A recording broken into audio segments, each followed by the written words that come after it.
ચાલો વિદ્યાર્થી મિત્રો, લાસ્ટ લેક્ચરની અંદર આપણે ચર્ચા કરી ગયા સમાન વિદ્યુત ક્ષેત્રમાં મૂકેલી ડાયપોલ એમના ઉપર જે કંઈ આપણે ટોર્ક લાગે છે ટોર્કના આધારે આપણે એની સ્થિતિ ઉર્જાની ગણતરી કરેલી. હવે નેક્સ્ટ ટોપિક જે આપણો છે એ સુવાહક માટેનો છે. સુવાહક એનું વિદ્યુતશાસ્ત્ર એ આપણે સમજવું છે, અથવા તો સુવાહક કે જેમને બાહ્ય વિદ્યુત ક્ષેત્રમાં જ્યારે મૂકવામાં આવે છે ત્યારે તેમના ઉપર કયા પ્રકારે અસર પ્રવર્તે છે એ આપણે વિચારવું છે. તો ટોપિકને ધ્યાનમાં લઈએ. સુવાહકો એનું વિદ્યુતશાસ્ત્ર, અથવા તો આપણને ક્વેશ્ચન એવો આપે, સુવાહકોને બાહ્ય વિદ્યુત ક્ષેત્રમાં મૂકતા જોવા મળતી અસરો જણાવો.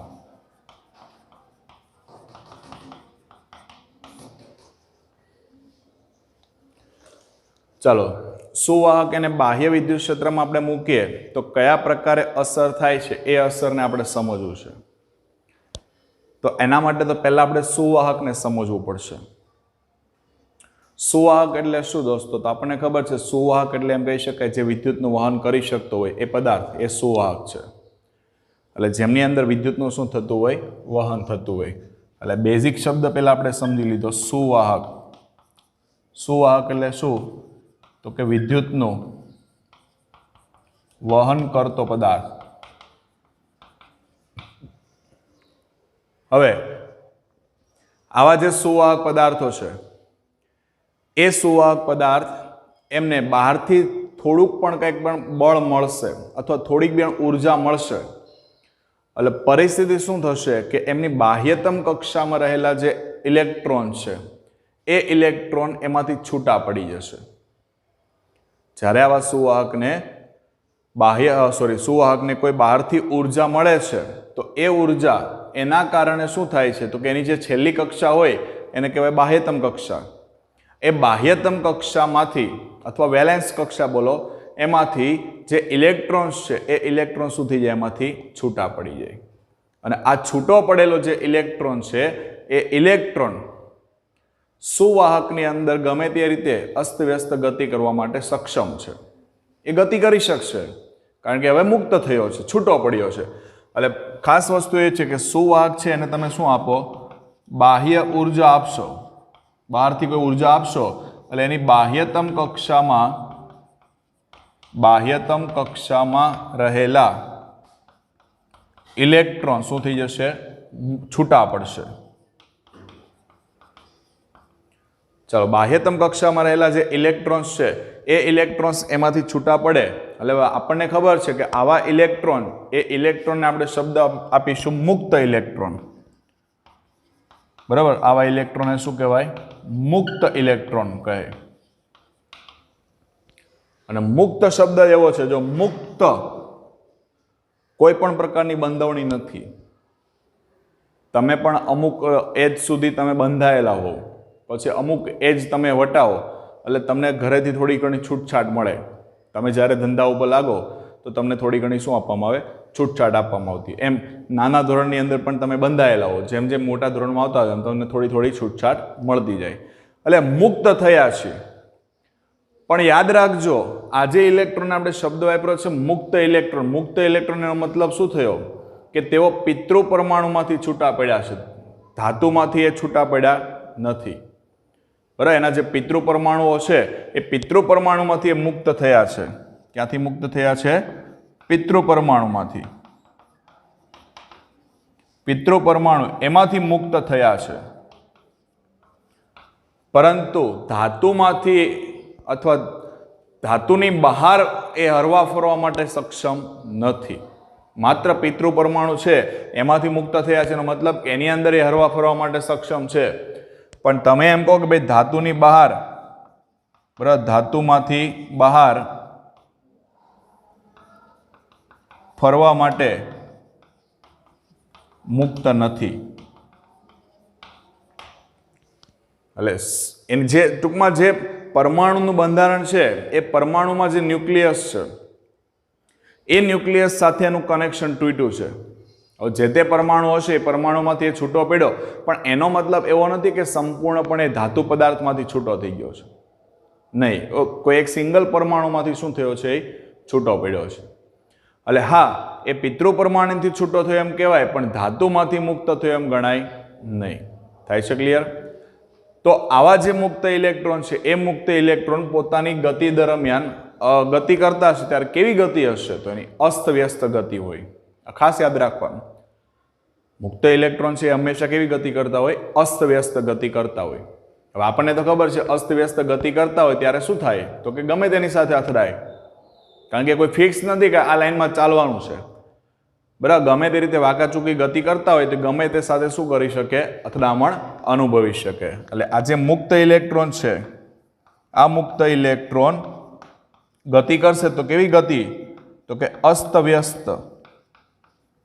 બરાબર, અસ્તવ્યસ્ત ગતિ કરે છે. અને અસ્તવ્યસ્ત ગતિ કરશે ત્યારે એકબીજા સાથે શું અનુભવે? અથડામણ. એકબીજા સાથે અથડામણ અનુભવે છે. હવે આપણને તો ખબર જ છે અથડામણ થાય એટલે એને કંઈક ઉર્જા મળશે, કારણ કે એક ગુમાવશે તો બીજો શું કરી લેશે? મેળવી લેશે. ચાલો, પણ હવે આ જે ધાતુ પદાર્થ છે એ ધાતુ પદાર્થને આપણે કોઈ બાહ્ય વિદ્યુત ક્ષેત્રની અંદર મૂકીએ, મતલબ ઓલરેડી કોઈ ક્ષેત્ર હાજર છે અને એની અંદર આપણે એને ગોઠવવો છે, તો શું પરિસ્થિતિ થશે એ સમજો. દાખલા તરીકે હું તમને એમ કહું મારી પાસે બાહ્ય વિદ્યુત ક્ષેત્ર છે. હવે તમને ખબર હોવી જોઈએ બાહ્ય વિદ્યુત ક્ષેત્ર તો એની દિશા કઈ તરફ હોય? વિદ્યુત ક્ષેત્રની દિશા કઈ તરફ હોય? ધનથી ઋણ, એટલે પ્લસથી કઈ તરફ? માઇનસ તરફ. ક્લિયર? પ્લસથી કઈ તરફ? માઇનસ તરફ. હવે જ્યારે તમે આની અંદર કોઈ ધાતુ પદાર્થને ગોઠવશો, સમજો કે મેં આની અંદર એક ધાતુ પદાર્થને આ રીતના મૂક્યો. ચલો, આ ધાતુ પદાર્થનો એક ટુકડો મૂકી દીધો, તો પરિસ્થિતિ શું થશે? તો કે અહીં રહેલો આ જે બાહ્ય વિદ્યુત ક્ષેત્રનો આ જે ધન વિદ્યુત ભાર છે એ ધન વિદ્યુત ભાર એ ધાતુ પદાર્થની અંદર રહેલા ઋણ વીજભારને પોતાની તરફ શું કરશે? આકર્ષશે. ઋણ વિદ્યુત ભારિત ઇલેક્ટ્રોન છે એને શું કરે? પોતાની તરફ આકર્ષશે. એટલે આના માટે ધાતુ પદાર્થ જે છે એની અંદર પ્લસ અને માઇનસ બંને છે, તો આ બાહ્ય વિદ્યુત ક્ષેત્રનો પોઝિટિવ એ નેગેટિવને શું કરે? પોતાની તરફ આકર્ષે. અને ધન વિદ્યુત ભાર જે છે એને દૂર તરફ ધક્કો મારશે. એટલે એમ પણ બોલી શકાય આ નેગેટિવ એ પોઝિટિવને શું કરે? પોતાની તરફ આકર્ષે. એટલે સમગ્ર ધાતુ પદાર્થની અંદર જો આ ટાઈપની ઘટના ઉદ્ભવે તો આ બાજુના છેડા ઉપર શું જમા થાય? ઋણ આયન, એટલે કે ઋણ વીજભાર જમા થાય, અને આ બાજુના છેડા ઉપર કોણ જમા થાય? ધન વિદ્યુતભાર જમા થશે. ફરી પછી પરિસ્થિતિને સમજો કે જ્યારે તમે બાહ્ય વિદ્યુત ક્ષેત્રમાં કોઈ ધાતુ પદાર્થના ટુકડાને મૂકો છો તો એવી પરિસ્થિતિની અંદર ધાતુની અંદર રહેલો ધન અને ઋણ વિદ્યુતભાર છે એમાંનો ઋણ વિદ્યુતભાર એ બાહ્ય વિદ્યુત ક્ષેત્રના ધન વિદ્યુતભાર તરફ શું કરે? આકર્ષે. કારણ કે ધન વિદ્યુતભાર આ રીતના હશે, ઋણને શું કરે? પોતાની તરફ આકર્ષે. જ્યારે અહીંયા ઋણ વીજભાર છે તો એ ધાતુમાં રહેલા ધન વિદ્યુતભારને પોતાની તરફ શું કરશે? આકર્ષે. પરિણામે ધાતુ પદાર્થ એની અંદરના ભાગમાં, ધાતુ પદાર્થની અંદરના ભાગમાં એક નવું વિદ્યુત ક્ષેત્ર ઉત્પન્ન થશે. તમે જુઓ અહીંયા પોઝિટિવ છે, અહીંયા કોણ છે? નેગેટિવ છે. તો આ બાજુની દિશા તરફનું વિદ્યુત ક્ષેત્ર ઉત્પન્ન થાય. એના કરતા બાહ્ય વિદ્યુત ક્ષેત્ર કરતા કેવી દિશા છે? આ વિરુદ્ધ દિશા છે. એટલે આ તમારી પાસે બાહ્ય વિદ્યુત ક્ષેત્ર ગણાય E0, અને અહીંયા જે આ ઉત્પન્ન થયું છે એને E ઇન્ટરનલ બોલાય. E ઇન્ટરનલ એટલે EIN લખું છું. હવે જેવું તમે એમ કહો બાહ્ય વિદ્યુત ક્ષેત્ર હતું અને અંદરના ભાગમાં એના કરતા વિરુદ્ધ દિશામાંનું ક્ષેત્ર ઉત્પન્ન થયું, તેનો મતલબ શું થયો? કે એ બાહ્ય વિદ્યુત ક્ષેત્રની જે અસર છે ને એને શું કરશે? ઘટાડશે. બાહ્ય વિદ્યુત ક્ષેત્રની અસર શું કરે? ઘટાડે. એટલે એક પરિસ્થિતિ એવી થઈ, આ પરિસ્થિતિ ક્યાં સુધી ચાલશે? ધન અને ઋણ વીજભાર છે એ ક્યાં સુધી છેડા ઉપર જમા થયા કરશે? તો કે જ્યાં સુધી બંનેના મૂલ્ય સમાન ન થાય ત્યાં સુધી. જ્યાં સુધી બાહ્ય વિદ્યુત ક્ષેત્ર અને અંદરનું વિદ્યુત ક્ષેત્ર આ બંનેના મૂલ્ય સમાન ન થાય ત્યાં સુધી આ રીતના વિદ્યુતભારો એક ભાગથી બીજા ભાગ સુધી ગતિ કર્યા કરશે. અને એના પરિણામ સ્વરૂપે આપણે આમ લખી શકીએ E0 plus E internal is equal two 0. ટૂંકમાં પરિણામી વિદ્યુત ક્ષેત્ર કેવું થઈ ગયું તમારું? 0. કેમ? એક ધન દિશામાં છે ને એક કઈ દિશામાં છે? ઋણ દિશામાં છે. જ્યાં સુધી બંનેના મૂલ્ય સમાન ન થાય ત્યાં સુધી વિદ્યુતભાર આ રીતે ગતિ કરશે. અને જ્યારે બંનેના મૂલ્ય સમાન થઈ ગયા એટલે વિદ્યુતભાર ગતિ કરવાનું શું કરી દેશે? બંધ. એટલે E0 plus E internal is equal to શું લખી શકાય? 0. એટલે આટલી પરિસ્થિતિને આપણે મેન સમજવાની છે. પહેલી પરિસ્થિતિ આપણે એમ કીધી ભાઈ સુવાહક કોને કહેવાય? તો કે જે વિદ્યુતનું વહન કરી શકે છે. અને સુવાહક છે એટલે એના અંદર વિદ્યુતનું વહન કરવા માટે જવાબદાર કોણ હોય? વિદ્યુતભાર હોય. બરાબર છે. હવે એવા જે વિદ્યુતભાર છે એને બાહ્ય તમે ઉર્જા આપશો એટલે બાહ્યતમ કક્ષામાં જે ઇલેક્ટ્રોન્સ રહેલા છે એ ઇલેક્ટ્રોન શું થઈ જશે? એમાંથી છૂટા પડી જશે. એટલે બાહ્યતમ કક્ષામાં રહેલા ઇલેક્ટ્રોન શું થાય? છૂટો પડે. એ છૂટો પડેલો ઇલેક્ટ્રોન એને શું કહેવાય? મુક્ત કહેવાય. મુક્ત ઇલેક્ટ્રોન. પણ હજુ પણ કહું છું આ મુક્ત ઇલેક્ટ્રોન એ પિતૃ પરમાણુમાંથી છૂટા પડેલા છે, ધાતુમાંથી છૂટા પડેલા નથી. સમજો કે અત્યારની પરિસ્થિતિ પ્રમાણે આપણે એમ કહીએ કે ભાઈ બે ભાઈઓ હોય, બંને ભાઈઓ એકબીજાથી જુદા થાય તો જુદા થયેલા ભાઈઓમાંથી કોઈ એક ભાઈનો પિતા સાથેનો સંબંધ એ વધારે હોય, ગાઢ હોય. જેની સાથે પિતા રહેતા હશે એની સાથેનો સંબંધ ગાઢ હશે, પણ જેની સાથે પિતા અને મમ્મી રહેતા નથી, બરાબર, તો એની સાથેનો સંબંધ થોડો ઘટશે તો એનાથી છૂટા પડે એમ કહેવાય. બરાબર, એનાથી છૂટા થયા એમ કહેવાય, પણ એનું કુટુંબ જે હશે આખું, એની જે આખી પૂરેપૂરી જે ફેમિલી છે એમાંથી એ છૂટો પડેલો એમ કહી શકાય નહીં. એટલે અહીંયા એ જ પરિસ્થિતિ છે, પિતૃ પરમાણુમાંથી છૂટા પડે છે પણ ધાતુમાંથી છૂટા થતા નથી. એટલે પિતૃ પરમાણુમાંથી મુક્ત થઈ ગયો પણ ધાતુમાંથી બહાર અવર જવર કરવા માટે સક્ષમ છે નહીં. બરાબર. ચાલો, મુક્ત ઇલેક્ટ્રોન ગતિ કરે તો કેવા પ્રકારની ગતિ થાય? અસ્તવ્યસ્ત ગતિ થાય. અને અસ્તવ્યસ્ત ગતિ થાય એટલે એકબીજા સાથે શું કરે? અથડાય. અથડાય એટલે આપણને ખબર કંઈક ઉર્જા પ્રાપ્ત કરશે. હવે બાહ્ય વિદ્યુત ક્ષેત્રની અંદર જ્યારે આપણે ધાતુ પદાર્થને ગોઠવીએ છીએ ત્યારે કયા પ્રકારે અસર ઉત્પન્ન થઈ એની આપણે ચર્ચા કરી. ભાઈ બાહ્ય વિદ્યુત ક્ષેત્રની દિશા કઈ? પ્લસ થી માઇનસ. જ્યારે ધાતુ પદાર્થને આપણે એની અંદર ગોઠવીએ છીએ ત્યારે ધાતુ પદાર્થ એની પાસે રહેલો જે ઋણ વિદ્યુતભાર છે એ આ ધન વિદ્યુતભાર તરફ શું થાય? આકર્ષાય. જ્યારે ધન વિદ્યુતભાર છે એ કોના તરફ આકર્ષાય? ઋણ વિદ્યુતભાર તરફ આકર્ષાય. એટલે ધન અને ઋણ વિદ્યુતભાર એકબીજાથી શું થઈ ગયા? છૂટા પડ્યા. પરિણામ સ્વરૂપે અંદરના ભાગમાં નવા વિદ્યુત ક્ષેત્રની શું થઈ? રચના થઈ. પણ નવું વિદ્યુત ક્ષેત્ર કઈ દિશામાં? તો કે બાહ્ય વિદ્યુત ક્ષેત્ર કરતા વિરુદ્ધ દિશામાં છે. પરિણામે બાહ્ય વિદ્યુત ક્ષેત્ર એના મૂલ્યમાં શું થશે? ઘટાડો થશે. બરાબર, બાહ્ય વિદ્યુત ક્ષેત્રના મૂલ્યમાં શું થાય? ઘટાડો થાય. તો આની ટ્રાન્સફર ક્યાં સુધી થયા કરશે? તો જ્યાં સુધી અંદરનું વિદ્યુત ક્ષેત્ર એટલે ઇન્ટરનલ અને બાહ્ય વિદ્યુત ક્ષેત્ર જે છે એ બંનેના મૂલ્ય સમાન ન થાય ત્યાં સુધી આ પ્રોસેસ ચાલશે. જ્યારે સમાન થઈ ગયું એટલે તમારો પરિણામી આન્સર કેટલો થઈ ગયો? 0. કારણ કે બંને એકબીજા કરતા કેવી દિશામાં છે? વિરુદ્ધ દિશામાં છે. ચાલો, તો આપણે એમ કીધું બાહ્ય વિદ્યુત ક્ષેત્ર એટલે કે એની અંદર સુવાહકને ગોઠવીએ છીએ ત્યારે કયા કયા પ્રકારની અસર ઉત્પન્ન થાય છે એ અસર એના ઉપરથી ઉદ્ભવતા પરિણામ એને આપણે ચકાસવા છે. જોઈએ ચાલો પરિણામ. સુવાહકને બાહ્ય વિદ્યુત ક્ષેત્રની અંદર આપણે ગોઠવીએ છીએ ત્યારે કયા પ્રકારની અસર ઉત્પન્ન થાય છે એ અસરને આપણે ઉદ્ભવતા પરિણામ છે એમને ચકાસીએ.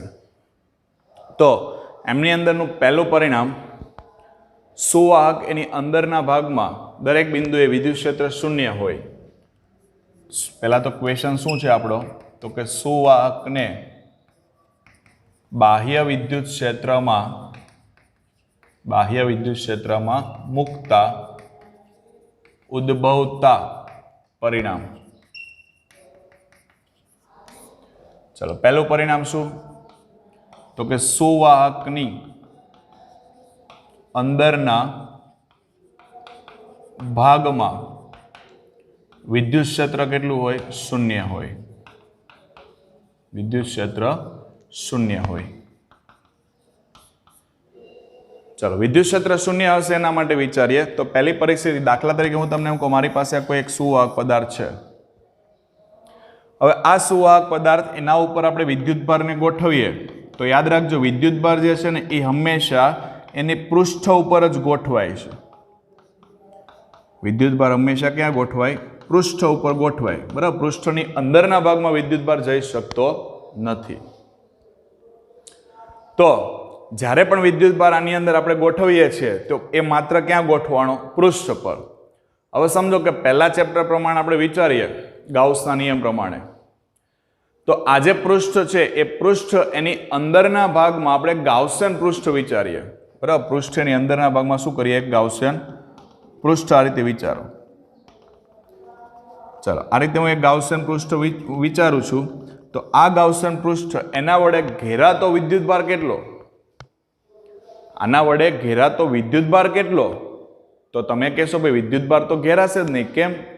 વિદ્યુતભાર તો ક્યાં છે? સપાટી પર છે, પૃષ્ઠની અંદર કંઈ છે નથી. તો વિદ્યુતભાર કોઈ ઘેરાતો નથી તો ગાઉસના નિયમ પ્રમાણે ચાલો તમારી પાસે સૂત્ર શું હતું? ગાઉસનો પ્રમેય integration E.dA is equal two Q/ε0. તો ઘેરાતો વિદ્યુતભાર 0 છે તો વિદ્યુત ક્ષેત્ર પણ કેટલું હોય? 0 હોય. બરાબર, આ શું લીધું છે આપણે? ગાઉસિયન પૃષ્ઠ અથવા ગૌસિયન પૃષ્ઠ પણ બોલાય. હવે આ ગૌસિયન પૃષ્ઠ એમના વડે ઘેરાતો વિદ્યુતભાર કેટલો છે? તો કે ભાઈ ઘેરાતો વિદ્યુતભાર જે છે એ છે 0. અને જો ઘેરાતો વિદ્યુતભાર 0 હોય તો integration E.dA is equal two Q/ε0. અહીં Q કેટલા? 0. Q0 એટલે અહીંયા 0 લખાશે. dA, E અને dA એ બંને આપણને ખ્યાલ છે. E અને dA વિદ્યુત ક્ષેત્ર અને સૂક્ષ્મ ક્ષેત્રફળ સદિશ એ બંને એક જ દિશામાં હોય. પણ વસ્તુ એ નથી વિચારવા, વસ્તુ એ વિચારો dA સૂક્ષ્મ સપાટી લીધી તો એનું ક્ષેત્રફળ તો 0 હોવા નથી. તો વૈધું કોણ? તો કે E. તો dA 0 નથી મતલબ કોણ 0 છે? E 0 છે. બરાબર, એટલે અંદરના ભાગમાં વિદ્યુત ક્ષેત્ર કેટલું હોય દોસ્તો? યાદ રાખજો 0. બરાબર છે, અંદરના ભાગમાં વિદ્યુત ક્ષેત્ર કેટલું હોય? 0 હોય. ચાલ બીજી એની બાબતને સમજો. સપાટી પરના દરેક બિંદુએ વિદ્યુત ક્ષેત્ર એ સપાટીને લંબ રૂપે હોય છે. સપાટીને કયા સ્વરૂપે હોય? લંબ રૂપે. ફરી પાછું આ ટાઈપની આપણે પરિસ્થિતિ વિચારીએ. ગાઉસિયન પૃષ્ઠ આપણે પછી ધ્યાનમાં લઈએ. પહેલા સુવાહક લઈ લીધો. સમજો કે આ સુવાહક એના ઉપર વિદ્યુતભારને પાથરીએ તો એ વિદ્યુતભાર આપણને ખબર છે કે એમની અંદર સપાટી પર જ પથરાવાનો છે, સતત રીતે પથરાશે. હવે આ જે ધન વિદ્યુતભાર છે તો આપણને ખબર ધન વિદ્યુતભારની ક્ષેત્ર રેખા કઈ તરફ હોય? આ રીતે બહાર તરફ હોય. બરાબર, ધન વિદ્યુતભારની ક્ષેત્ર રેખા કઈ રીતે હોય? બહાર તરફ હોય. હવે અહીંયા ધન વીજભાર ગોઠવાનો છે તો એની ક્ષેત્ર રેખા અહીંયા બહાર તરફ હશે. આ રીતે ખ્યાલ આવે છે? હવે પરિસ્થિતિ સમજો કે આ જે વિદ્યુત ક્ષેત્ર રેખા મેં દોરી છે એ ક્ષેત્ર રેખા સપાટી સાથે કેટલાનો ખૂણો બનાવતી હશે? તો હંમેશા 90 ડિગ્રી બનાવતી હશે. ગમે ત્યાં લેશો, એવું નથી અહીંયા, ગમે ત્યાં લેશો હંમેશા વિદ્યુત ક્ષેત્ર એ સપાટીને કેવો હશે? લંબ હશે. પણ જો લંબ ન હોય તો? જો વિદ્યુત ક્ષેત્ર લંબ ન હોય, આ કન્ડિશન છે કે ભાઈ જો વિદ્યુત ક્ષેત્ર સપાટીને લંબ ન હોય. હવે આપણને ખબર છે લંબ ન હોય. માન લો હું તમને એમ કહું આ રીતના વિદ્યુત ક્ષેત્ર છે. જો આ રીતે વિદ્યુત ક્ષેત્ર હોય તો એ સપાટી સાથે શું કરે? કંઈક ખૂણો બનાવે. સપાટી સાથે કંઈક ખૂણો બનાવે એનો મતલબ શું થયો? કે એના બે ઘટક મળશે. આ બે ઘટકમાંથી એક ઘટક તો આપણને ઉપરનો મળવાનો છે લંબ રૂપે આ રીતે. બીજો ઘટક જે મળશે એ સપાટીને કેવો હશે? સમાંતર હશે. બીજો ઘટક છે એ કેવો હશે? સપાટીને સમાંતર હશે. લંબ માટે તો આપણે વિચારવાનું છે નહીં, કારણ કે આપણે લંબની તો ચર્ચા કરીએ છીએ. પણ જો સપાટીને સમાંતર ઘટક આપણને પ્રાપ્ત થાય તો એ શું કરશે? તો કે એ આ વિદ્યુતભાર જે છે ને એને ગતિ કરાવશે. વિદ્યુતભારને શું કરાવશે? ગતિ કરાવશે. અને જો વિદ્યુતભારને ગતિ કરાવે તો આપણું જે આ પૃષ્ઠ છે એ સ્થાયી અવસ્થામાં રહેવું જોઈએ, એ રહી શકે નહીં. કારણ કે વિદ્યુતભાર ગતિ કરશે એટલે કંઈક નવું વિદ્યુત ક્ષેત્ર ઉત્પન્ન કરશે. એટલે ખાસ યાદ રાખજો, લંબ ન હોય તો વિદ્યુત ક્ષેત્રનો સપાટીને સમાંતર ઘટક મળે. અને આ સમાંતર ઘટક શું કામ કરશે? તો કે જે વિદ્યુતભારને ગતિ કરાવે. વિદ્યુતભારને શું કરે? ગતિ કરાવશે. અને જો ગતિ કરે તો આપણું જે પૃષ્ઠ છે એ સ્થાયી અવસ્થામાં રહેવું જોઈએ, એ રહેશે નહીં. એટલે પૃષ્ઠ સ્થાયી અવસ્થા ધરાવી શકે નહીં. એટલે એ પરિસ્થિતિ પણ કેવી થઈ જાય? ખોટી થઈ જાય. અને આ ન થાય એટલા માટે હંમેશા પૃષ્ઠ ઉપર વિદ્યુત ક્ષેત્ર જે છે એ સપાટીને કેવું હશે? લંબ જ હશે. ત્રીજી પરિસ્થિતિ વિચારીએ. ત્રીજી જે બાબત છે, તો ત્રીજી બાબત એ છે કે બે પૃષ્ઠ પરના દરેક બિંદુએ અથવા પૃષ્ઠની અંદરના ભાગમાં જે વિદ્યુત સ્થિતિમાન છે, એ વિદ્યુત સ્થિતિમાન એ સપાટી પરના સ્થિતિમાન જેટલું જ હોય છે. બરાબર? આ ત્રીજી અવસ્થા છે, ત્રીજી બાબત છે. પૃષ્ઠની અંદરના દરેક ભાગનું સ્થિતિમાન સપાટી પરના સ્થિતિમાન જેટલું હોય છે. દોસ્તો, આપણે આ પોઈન્ટની ચર્ચા આપણે આગળ પણ કરી છે. ફરી પાછી કન્ડિશન વિચારો. પૃષ્ઠ છે, પૃષ્ઠ પર વિદ્યુતભાર મૂકો છો, વિદ્યુતભાર જમા ક્યાં થાય છે? તો હવે વિદ્યુતભાર જમા થાય છે સપાટી પર. હવે તમે સપાટીની અંદર આવો એટલે કે બે પૃષ્ઠની અંદર આવશો, તો આ પૃષ્ઠની અંદર તમારે અહીંયા કેન્દ્ર સુધી માન લો આવવું છે, કોઈ વિદ્યુતભારને લઈ આવો છો, તો પહેલી વસ્તુ તમે એ સમજો કે અંદરના ભાગમાં વિદ્યુત ક્ષેત્ર કેટલું છે? 0. અંદરના ભાગમાં વિદ્યુત ક્ષેત્ર 0 છે એનો મતલબ શું થયો?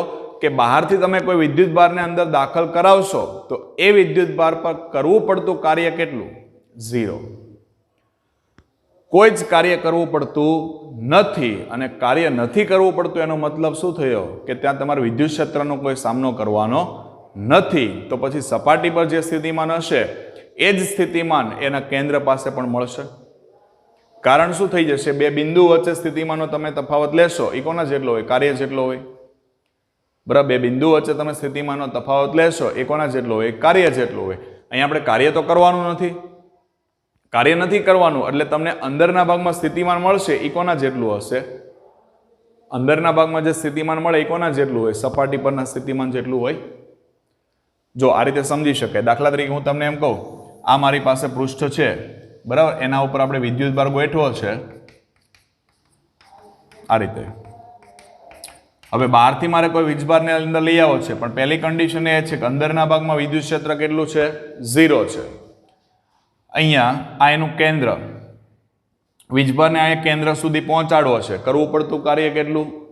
0. એટલે અહીં કોઈ કાર્ય કરવાનું નથી. W બરાબર 0. તો કરવું પડતું કાર્ય કોના જેટલું હોય? બે બિંદુ વચ્ચેના સ્થિતિમાનના તફાવત જેટલું હોય. આ બે બિંદુનું સ્થિતિમાન લઈએ આપણે, સપાટી પરનું સ્થિતિમાન અને અંદરનું સ્થિતિમાન. આ અંદરનું જે છે એને હું V1 કહી દઉં, આને V2 કહી દઉં. તો ડિફરન્સ લેવા V2 minus V1 is equal two 0 થાય. બરાબર? V2 minus V1 is equal two 0. V2 એટલે કેટલા? ધારો કે આ વર્તુળાકાર પૃષ્ઠ હોય, સમજો કે R ત્રિજ્યાનું, તો આનું સ્થિતિમાન શું લખાય? V2 અથવા તો એની જગ્યાએ લખું તો આમ લખાય ને KQ upon R minus V1 is equal to શું લખાય? 0. તો KQ by R is equal to V1 લખાય. V1 એટલે ક્યાંનું સ્થિતિમાન છે? અંદરનું. KQ upon R એટલે ક્યાંનું સ્થિતિમાન છે? બહારનું. તો અંદરના ભાગમાં દરેક બિંદુએ સ્થિતિમાન કોના જેટલું હોય? બહારના સ્થિતિમાન જેટલું જ હોય છે. આ ત્રણ બાબતોની ચર્ચા થઈ. ચલો નેક્સ્ટ જોઈએ.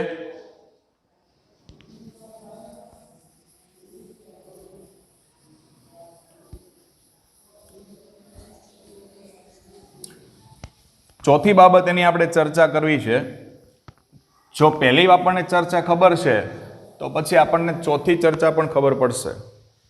બરાબર, ચોથું પરિણામ જે છે આપણું એ પરિણામ એવું હશે કે સ્થાયી અવસ્થામાં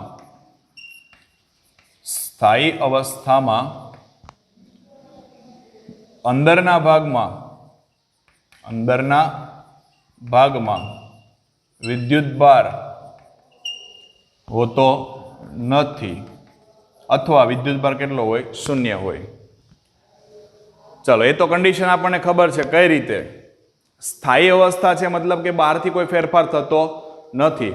હવે તમે પૃષ્ઠ તમારું જે છે એ પૃષ્ઠને તમે ઘણા બધા નાના નાના સૂક્ષ્મ ભાગની અંદર વિભાજિત કરી દો. જો તમે નાના નાના ઘણા બધા સૂક્ષ્મ કદખંડમાં એને વિભાજિત કરશો તો એવી પરિસ્થિતિની અંદર એ નાનો સૂક્ષ્મ ભાગ એને તમે શું કરી શકશો? અવગણી શકશો. અથવા બીજી પરિસ્થિતિ પ્રમાણે વિચારીએ. આ આકૃતિ મેં એટલા માટે જ રહેવા દીધી છે. આપણને ખ્યાલ છે કે અંદરના ભાગમાં વિદ્યુત ક્ષેત્ર કેટલું છે? 0 છે. તો વિદ્યુત ક્ષેત્ર 0 છે એનો મતલબ શું થયો? કે એની સાથે સંકળાયેલું ફ્લક્સ કેટલું છે? 0. બરાબર, E બરાબર 0 છે. ધેટ મીન્સ શું થયું? ફ્લક્સ કેટલું? 0. અને ફ્લક્સ 0 હોય તો તમારી પાસે સૂત્ર આ છે, flux phi is equal to q by epsilon 0. તો phi 0 તો epsilon 0 તો 0 ક્યારે હોવા નથી, એ તો અચળાંક છે. તો વધ્યું કોણ? q બરાબર કેટલા થાય? 0 થાય. ઇન શોર્ટ પહેલા પરિણામમાં આપણે જે પરિસ્થિતિ લીધી હતી એ q બરાબર 0 હતું એટલે આપણને E0 મળ્યું હતું. અત્યારે આપણે એના કરતા ઉલટું વિચારીએ છીએ. પાંચમું પરિણામ છે સુવાહક ની સપાટી પરનું વિદ્યુત ક્ષેત્ર સિગ્મા બાય એપ્સાઇલોન 0 જેટલું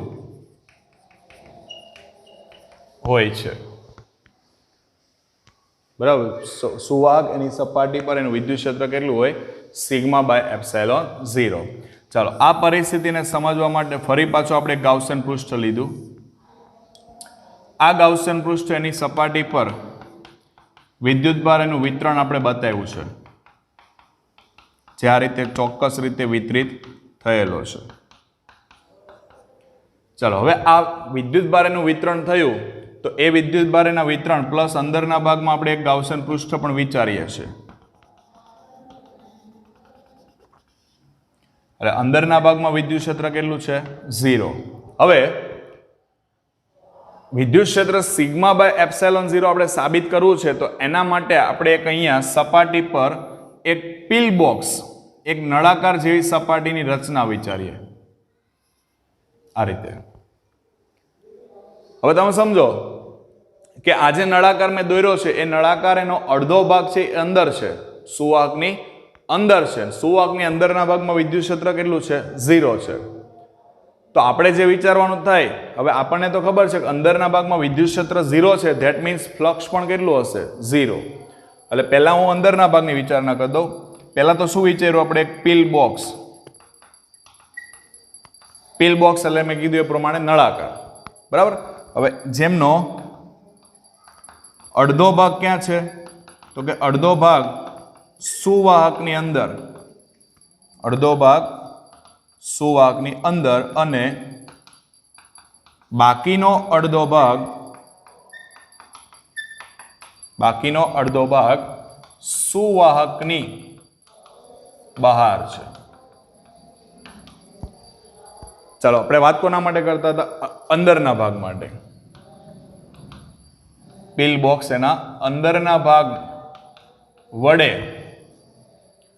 ઘેરાતું ફ્લક્સ પહેલા લઈએ. તો એ ફ્લક્સ તમે જો અહીંયા વિદ્યુત ક્ષેત્ર કેટલું? 0. ક્ષેત્ર 0 હોય તો ફ્લક્સ કેટલું થાય? 0. તો E બરાબર 0 છે. ધેટ મીન્સ ફ્લક્સ પણ કેટલું મળશે? 0. બહારના ભાગ માટે વિચારો. બહારનો આ જે ભાગ છે એમાં આ ઉપરનું પૃષ્ઠ આવે. આ પૃષ્ઠ એના ક્ષેત્રફળને દર્શાવતો સદિશ એ પૃષ્ઠને હંમેશા કેવો હોય? લંબ. વિદ્યુત ક્ષેત્ર એ પણ સપાટીને કેવું હોય? લંબ. ખ્યાલ છે? આપણે આગળ ચર્ચા કરીએ મુજબ. ચાલો, આ કન્ડિશન પ્રમાણે વિચારીએ એટલે આનો મતલબ એવો થયો વિદ્યુત ક્ષેત્ર અને ક્ષેત્રફળ સદિશ એકબીજાને કેવા છે? સમાંતર. વિદ્યુત ક્ષેત્ર અને ક્ષેત્રફળ સદિશ એકબીજાને સમાંતર છે. આપણે વિચારીએ એ મુજબ કન્ડિશન પ્રમાણે આપણે વિદ્યુત ક્ષેત્ર કેટલું હોય છે? સિગ્મા બાય એપ્સાઇલોન 0 હોય છે. એ આપણે ચકાસવું છે. તો આ સપાટી સાથે ઘેરાયેલો વિદ્યુત ભાર કેટલો હશે? આપણે પૃષ્ઠની ચર્ચા કરીએ છીએ તો પૃષ્ઠ વડે ઘેરાતો વિદ્યુત ભાર કેટલો થાય? તો ભાઈ વિદ્યુત ભાર લઈએ આપણે, સૂક્ષ્મ સપાટી ધ્યાનમાં લીધી છે એટલે ડીક્યુ લેવાય. તો ડીક્યુ બરાબર સિગ્મા ઇન્ટુ ડીએસ લખાય. સિગ્મા ઇન્ટુ ડીએસ, કારણ કે સિગ્માનું સૂત્ર આપણને ખબર છે, સિગ્મા બરાબર ક્યુ બાય એ. એના પરથી ડીએસ અથવા ડીએ લઈ લો. ઉપર મેં ડીએ વિચાર્યું છે એટલે હું શું લઈ લઉં છું અહીંયા? ડીએ. ચાલો તો સિગ્માને કરતા બનાવો. સોરી, ડીક્યુ મને મળી ગયું છે. મારી પાસે ગાઉસનો નિયમ છે, સદિશ E dot d A is equal to Q by epsilon 0. E અને ડીએ બંને કેવા? એકબીજાને પેરેલલ. ખૂણો કેટલાનો? 0. cos 0 equal to 1. તો બતા E ડીએ બરાબર ક્યુ બાય એપ્સાઇલોન 0 થશે. પણ દોસ્તો અહીંયા છે ને એક જ સપાટી માટે વિચારીએ છીએ એટલે આપણે સંકલન કરવાની જરૂર નથી. સમગ્ર ભાગમાં આપણે પીલ બોક્સ વિચાર્યા હોત તો આપણે સંકલન કરતે. ચલો ક્યુ બરાબર કેટલા છે? સિગ્મા ઇન્ટુ ડીએ છે. હવે અહીંયા આપણે સૂક્ષ્મ વિદ્યુતભાર વિચાર્યો છે એટલે હું સૂત્રમાં પણ સૂક્ષ્મ જ કરી દઉં છું. D Q by epsilon 0, d Q by epsilon 0. D Q કેટલા છે? Sigma into d A upon epsilon 0 E d A. બંને બાજુથી ડીએ ડીએ કેન્સલ. તો ઈ બરાબર સિગ્મા બાય એપ્સાઇલોન 0. અને જો આને સદિશ સ્વરૂપે લખીએ તો સદિશ ઈ બરાબર sigma by epsilon 0 into N cap. કોઈ આપણને પ્રોપર દિશા ખબર નથી એટલે આપણે શું લીધું? N cap. અને એન કેપ એટલે વિદ્યુત ક્ષેત્રની દિશામાંનો એકમ સદિશ ગણી શકાય, કારણ કે સિગ્મા વિદ્યુત ભારની પૃષ્ઠ ઘનતા છે, એપ્સાઇલોન 0 તો અચળ છે. એટલે દિશા આપણને કોઈ પ્રોપર ખબર નથી એટલે આપણે એકમ સદિશ મૂક્યો છે એન કેપ. ક્લિયર થાય છે? આ 5 બાબતો છે. 5 બાબતોની આપણે ચર્ચા કરી દીધી. એમાં પહેલી કીધી અંદરના ભાગમાં ક્ષેત્ર 0. બીજું ક્ષેત્ર સપાટી પરના દરેક બિંદુએ લંબરૂપે હોય. ત્રીજું સ્થિતિમાન છે સપાટી પરના સ્થિતિમાન જેટલું હોય. ચોથું સ્થાયી અવસ્થામાં અંદરના ભાગમાં કોઈ વિદ્યુતભાર હોતો નથી.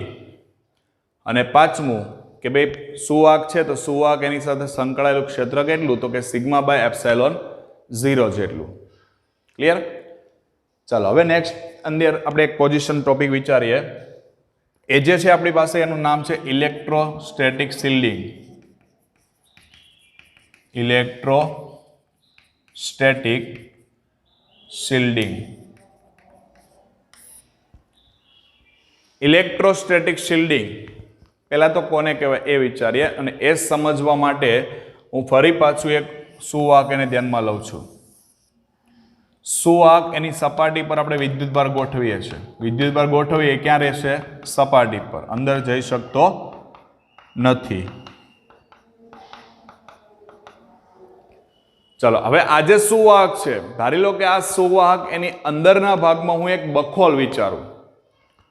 અંદરના ભાગમાં શું વિચારું? એક બખોલ.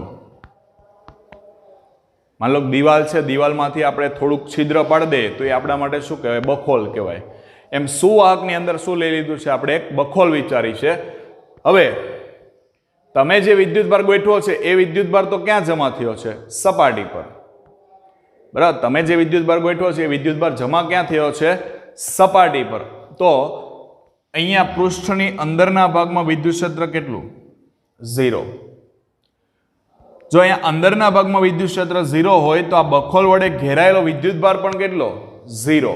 બખોલ વડે ઘેરાયેલો વિદ્યુતભાર કેટલો? 0. ધેટ મીન્સ અહીંયા Q બરાબર કેટલા? 0. Q બરાબર 0 છે, મતલબ ફરતી બાજુની સપાટી પર વિદ્યુતભાર છે પણ અંદરના ભાગમાં કોઈ વિદ્યુતભાર નથી. એનો મતલબ શું થયો? ભલે આ ખાલી જગ્યા છે, ભલે આ જગ્યા કેવી છે? ખાલી છે, પણ એની ફરતી બાજુની જે સપાટી છે એ એના માટે એક પ્રોટેક્શન પૂરું પાડશે. અહીંયા વિદ્યુતભાર છે છતાં પણ અહીંયા વિદ્યુત ક્ષેત્રની અસર છે નહીં. બરાબર, અહીંયા બહારના ભાગમાં વિદ્યુતભાર છે મતલબ વિદ્યુત ક્ષેત્ર છે, પણ અંદરના ભાગમાં વિદ્યુત ક્ષેત્ર આવતું નથી. એટલે એનો મતલબ એવો થયો કે આ અંદરની જે બખોલ છે, બખોલની અંદર જે કાંઈ પણ વસ્તુ હશે એ વસ્તુ એના માટે રક્ષણ કોણ પૂરું પાડશે? તો રક્ષણ પૂરું પાડવા માટે આ ધાતુની સપાટી છે. તો આ ટાઈપની જે રચના તૈયાર થાય એ રચના એને શું કહેવાય? ઇલેક્ટ્રોસ્ટેટિક શિલ્ડિંગ કહેવાય. શું કહેવાય એને? Electrostatic shielding. એટલે ટૂંકમાં ધાતુની સપાટી છે અથવા તો સુવાહક છે, સુવાહકની અંદર જો બખોલ બનાવવામાં આવે તો આ બખોલ વડે ઘેરાયેલો વિદ્યુતભાર કેટલો હોય છે? 0 હોય છે. એટલે બખોલ એની અંદર રહેલી જે કાંઈ વસ્તુ છે એને ધાતુની સપાટી શું કરે છે? રક્ષણ પૂરું પાડે છે. શિલ્ડ કરવું મતલબ પ્રોટેક્શન આપવું. તો ધાતુની સપાટીને શું કરે છે? રક્ષણ પૂરું પાડે છે. તો આવી રચના એને શું કહેવાય? ઇલેક્ટ્રોસ્ટેટિક શિલ્ડિંગ કહે છે. અને આ ટાઈપની રચના દોસ્તો કામ આવશે આપણને ક્યાં? અથવા તો તમારા રોજિંદા જીવનમાં કોઈક જગ્યાએ તમને આવી વસ્તુ જોવા મળે. સમજો કે ચોમાસાની ઋતુ હોય અને કડાકાના ભડાકા સાથે વીજળીના ચમકારા થતા હોય. હવે આ વીજળીથી અમારે બચવું છે તો બચવા માટે તમે શું કરો? ધારો કે કારની અંદર તમે બેસી જાઓ છો. કારની અંદર બેસી ગયા બાદ એની જે બારી એટલે કે વિન્ડો જે છે એ અને દરવાજા ડોર એ બંનેને ક્લોઝ કરી દો. તમે કારની અંદર બેઠા છો, કારના બધા દરવાજા બંધ છે, એના કાચ પણ બંધ છે. તો આવી પરિસ્થિતિની અંદર એ એક આપણા માટે બખોલ થઈ ગઈ. ફરતી બાજુ પૃથ્વી તો સુવાહક જ છે, એટલે ફરતી બાજુની જે સપાટી છે એ સુવાહક છે, પણ તમે કારની અંદર બેઠા છો મતલબ શું થયું? તમે બખોલમાં છો. બખોલ વડે ઘેરાતો વિદ્યુતભાર કેટલો છે? 0 છે. હવે ધારો કે કદાચ કાર ઉપર વીજળી પડશે ને તો પણ તમને કોઈ અસર થશે નહીં. કારણ શું? કે અંદરના ભાગમાં વિદ્યુત ક્ષેત્ર નથી, અને વિદ્યુત ક્ષેત્ર નથી એટલે વિદ્યુતભારની ગતિ થઈ શકવાની નથી. વીજળીનો ચમકારો તો એના કારણે આગળ ચાલે છે. વિદ્યુતભારની ગતિ થાય, અથડામણ થાય, એના કારણે સ્પાર્ક થાય છે અને એ સ્પાર્ક આગળ ચાલે છે. પણ તમે કારમાં બેઠા છો ને કારની અંદર તો વિદ્યુતભાર છે જ નહીં, તો પછી તમારા સુધી વીજળીનો કોઈ ચમકારો પહોંચવાનો નથી. એટલે આ પરિસ્થિતિમાં કાર તમને શું પૂરું પાડે છે? રક્ષણ પૂરું પાડશે. ખ્યાલ આવશે? એટલે આ બધી ચર્ચાઓ થઈ આપણી સુવાહક સાથેની કે ભાઈ સુવાહક છે અને બાહ્ય વિદ્યુત ક્ષેત્રમાં મૂકીએ તો કયા પ્રકારની અસર થાય, એ અસરો સાથે સંકળાયેલ 5 મુદ્દા જોયા. અને ત્યાર પછી એક નાનકડી રચના 2 માર્ક્સ માટે પૂછી શકાય એવો પ્રશ્ન છે, ઇલેક્ટ્રોસ્ટેટિક શિલ્ડિંગ કોને કહેવાય? ત્યાર પછીની એક ચર્ચા નાનકડી લઈ લઈએ, ડાઇલેક્ટ્રિક. ડાઇલેક્ટ્રિક પદાર્થ કોને કહેવાય અને તેના પ્રકાર જણાવો. તો પહેલા તો દોસ્તો સુવાહક એટલે આપણને ખબર છે કે એની અંદર ગતિ કરવા માટે જવાબદાર કોણ છે? વિદ્યુતભાર છે. ગતિ કરવા માટે જવાબદાર કોણ છે? વિદ્યુતભાર છે. જ્યારે આ ડાઇલેક્ટ્રિક પદાર્થ એટલે એવા પદાર્થો કે જેમાં કોઈ પણ પ્રકારનું વહન થતું નથી, વિદ્યુતના અવાહક છે. એટલે ઇન શોર્ટ કે અવાહક પદાર્થ એને શું કહેવાય? તો કે અવાહક પદાર્થ એમને ગણી શકીએ આપણે ડાઇલેક્ટ્રિક પદાર્થ. બરાબર, અવાહક પદાર્થ એટલે જ કોણ? ડાઇલેક્ટ્રિક પદાર્થ કે જેમની અંદર વિદ્યુતભાર એનું વહન થવા માટે કોઈ બાબત જવાબદાર છે નહીં. આગળની પરિસ્થિતિમાં આપણે એ ચેક કર્યું કે જ્યારે તમે બાહ્ય વિદ્યુત ક્ષેત્રની અંદર સુવાહક પદાર્થને ગોઠવો છો, બાહ્ય વિદ્યુત ક્ષેત્રમાં તમે સુવાહક પદાર્થને ગોઠવો છો ત્યારે વિદ્યુતભાર એની અવર જવર એટલે કે અથવા તો એની ગતિ થાય. ગતિ થવાના કારણે સુવાહકની એક સપાટી પર નેગેટિવ, બીજી સપાટી પર પોઝિટિવ વિદ્યુતભાર જમા થાય. એના કારણે નવું વિદ્યુત ક્ષેત્ર મળે. એ વિદ્યુત ક્ષેત્ર અને બાહ્ય વિદ્યુત ક્ષેત્ર બંને સમાન થયેલા. આપણે આ ટાઈપની કન્ડિશન લખી હતી, E0 plus E internal is equal two કેટલા? 0. E0 plus E internal is equal two કેટલા? 0. મતલબ ત્યાં સુધી એનું વહન ચાલુ રહે કે જ્યાં સુધી બંનેના ક્ષેત્ર સમાન ન થાય. ક્લિયર થાય છે? પણ અવાહકની અંદર એ ટાઈપની કોઈ કન્ડિશન આવતી નથી. તો આવા જે પદાર્થ છે એને શું કહેવાય? ડાઇલેક્ટ્રિક પદાર્થ. તો આ ડાઇલેક્ટ્રિક પદાર્થ એના 2 પ્રકાર પડશે, ધ્રુવીય અને અધ્રુવીય. ધ્રુવીય અને અધ્રુવીય. ધ્રુવીય ડાઇલેક્ટ્રિક પદાર્થ અને અધ્રુવીય ડાયલેક્ટ્રિક પદાર્થ, પોલર એન્ડ નોન પોલર. ચાલો, ધ્રુવીય ડાયલેક્ટ્રિક પદાર્થ કોને કહેવાય? તો કે જે ડાયલેક્ટ્રિક પદાર્થની અંદર એમના ધન વિદ્યુતભાર અને ઋણ વિદ્યુતભારના કેન્દ્રો એકબીજા પર સંપાત થયેલા ન હોય, એકબીજા ઉપર સંપાત થયેલા ન હોય તો એવા પદાર્થને શું કહેવાય? ધ્રુવીય ડાયલેક્ટ્રિક. એટલે જે ડાયલેક્ટ્રિક પદાર્થમાં ધન અને ઋણ વિદ્યુતભારના કેન્દ્રો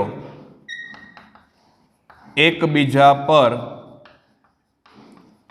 સંપાત થયેલા ન હોય તો એને શું કહેવાય? ધ્રુવીય. આના કરતા ઉલટું તમે લખી દો, સંપાત થયેલા હોય, સંપાત થયેલા હોય તો એને શું કહેવાય? અધ્રુવીય. ચાલો, આજે છે સંપાત થયેલા ન હોય એટલે એનો મતલબ થઈ ગયો આની પાસે કાયમી ડાયપોલ ચાક માત્રા ધરાવશે. કાયમી ડાયપોલ ચાક માત્રા ધરાવે છે. અને આ તો કે કાયમી ડાયપોલ ચાક માત્રા ધરાવતા નથી. આમની અંદર તમે લેવા જશો ઉદાહરણ તરીકે, દાખલા તરીકે ઉદાહરણ લઈ લો તો ઉદાહરણ ગણી શકીએ આપણે H2O છે, HCl છે, NaCl છે, એવા ઘણા બધા છે. આમની અંદર લેવા જાઓ તો O2 H2 એ ટાઈપની કન્ડિશન છે. જો આનું બંધારણ કયા રીતે હોય? આપણને ખબર છે કે એક ઓક્સિજન છે, બરાબર, એ બે હાઇડ્રોજન સાથે જોડાયેલો છે આ રીતે. તો આનું કેન્દ્ર અને આનું કેન્દ્ર એ આ રીતના ગોઠવાયેલું છે. સેમ રીતે અહીંયા એક બંધ બનાવે છે, આ રીતે ગોઠવાયેલું છે. એટલે આ બંને પોઝિશન છે ને, હાઇડ્રોજન અને ઓક્સિજન એકબીજા સાથે જોડાયેલા છે, પણ એના કેન્દ્રો એકબીજા ઉપર સંપાત થયેલા નથી. સેમ રીતે આને પણ આની સાથે જોડી દીધો. દાખલા તરીકે HCl છે તો આ હાઇડ્રોજનનું કેન્દ્ર અને એની ફરતે બાજુમાં કોણ આવે? Cl. પણ એ બંને એકબીજા ઉપર સંપાત નથી. જ્યારે આમાં શું છે? દાખલા તરીકે ઓક્સિજન છે તો આ એક ઓક્સિજન, એના પોઝિટિવ એના ઉપર જ કોણ જમા થયું હોય? Negative oxygen. સેમ રીતે હાઇડ્રોજન માટે.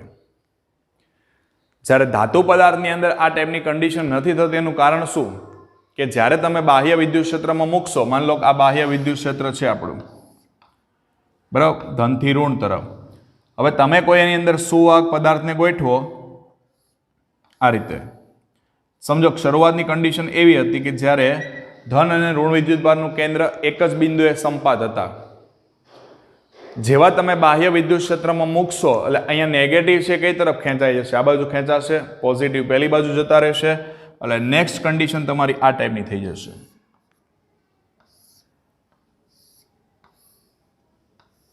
ચલો, આ પોઝિટિવ, આ નેગેટિવ, તો અહીંયા જમા થશે આ નેગેટિવ, અહીંયા જમા કોણ થશે? પોઝિટિવ. ખ્યાલ આવે છે? એટલે એમની અંદર જેવા તમે સુવાહક પદાર્થને બાહ્ય વિદ્યુત ક્ષેત્રમાં મૂકો છો તો બાહ્ય વિદ્યુત ક્ષેત્રના કારણે વિદ્યુતભાર એમના ઉપર બળ લાગે છે અને બળ લાગવાના કારણે તેમના ધન અને ઋણ વીજભારના જે કેન્દ્રો એક બિંદુએ સંપાત થયેલા હોય તેઓ શું થાય? છૂટા પડશે. છૂટા પડવાના કારણે એકબીજાથી અપોઝિટ ડાયરેક્શનમાં જશે. અહીંયા પોઝિટિવ ટુ નેગેટિવ તમારું ક્ષેત્ર છે, અંદરના ભાગમાં આ દિશામાં આવી જશે, પોઝિટિવ ટુ નેગેટિવ. એટલે આ થઈ આપણી રચના ડાયલેક્ટ્રિક પદાર્થની. ડાયલેક્ટ્રિક કોને કહેવાય એ અને ડાયલેક્ટ્રિક પદાર્થ એના પ્રકાર તમને તફાવત પણ આપી દે. ધ્રુવીય ડાયલેક્ટ્રિક અને અધ્રુવીય ડાયલેક્ટ્રિક એમની વચ્ચેનો તફાવત સમજાવો. ખ્યાલ આવશે? ઓકે.